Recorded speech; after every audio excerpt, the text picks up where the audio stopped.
ताज्या बातम्या व ठळक घडामोडींसाठी पाहत राहा JBN महाराष्ट्र।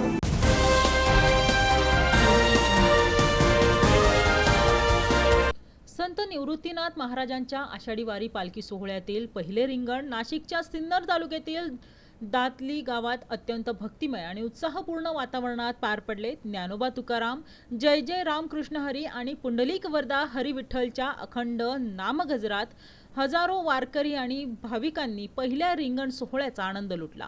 पहिल्या रिंगण सोहळ्यासाठी दातली परिसरात भाविकांची मोठी गर्दी झाली होती। टाळ मृदुंगाच्या निनादात, भगव्या पताका आणि वारकरी संप्रदायाच्या पारंपरिक वेशभूषेमुळे परिसर भक्तिसागरात न्हावून निघाला होता। रिंगण सोहळ्यादरम्यान वारकऱ्यांनी हरिनामाचा गजर करत भक्तिभाव व्यक्त केला।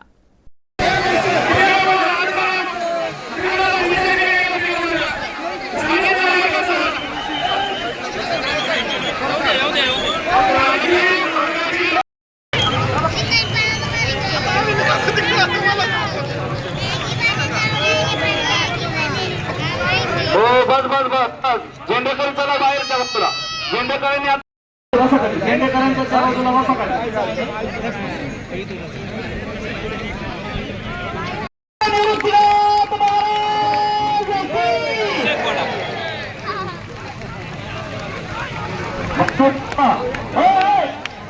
पोलीस प्रशासन थोडं मागे जास्त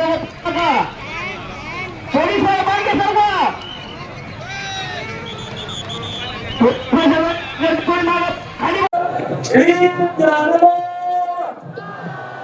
सरका महाराज पालखी सोहळ्याचं कितवं वर्ष आहे, कशी व्यवस्था या ठिकाणी करण्यात आली?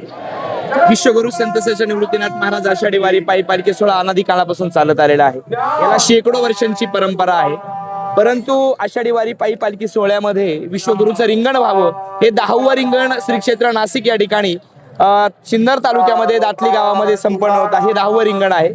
महाराष्ट्रातून तळागाळातला शेतकरी, वारकरी, कष्टकरी, झेंडेकरी, फडकरी, कीर्तनकार, प्रवचनकार, कथाकार या ठिकाणी या रिंगण सोहळ्यासाठी येत आहे।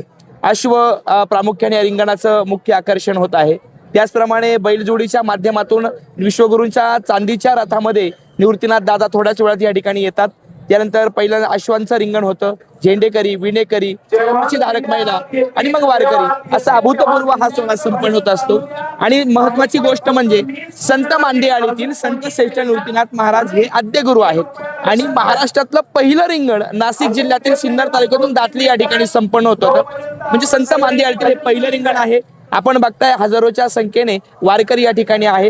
प्रशासन म्हणजे ही वारी प्रशासनाची सुद्धा वारी आहे, शेतकऱ्यांची वारी, कष्टकऱ्यांची वारी आहे आणि वारकऱ्यांची आहेच। प्रशासनाने उत्तम दखल देऊन शासनाने अत्यंत चांगल्या सोयीसुविधा वारकऱ्यांना या ठिकाणी दिलेले आहे आणि हे रिंगण मंगलमय वातावरणात संपन्न होत आहे।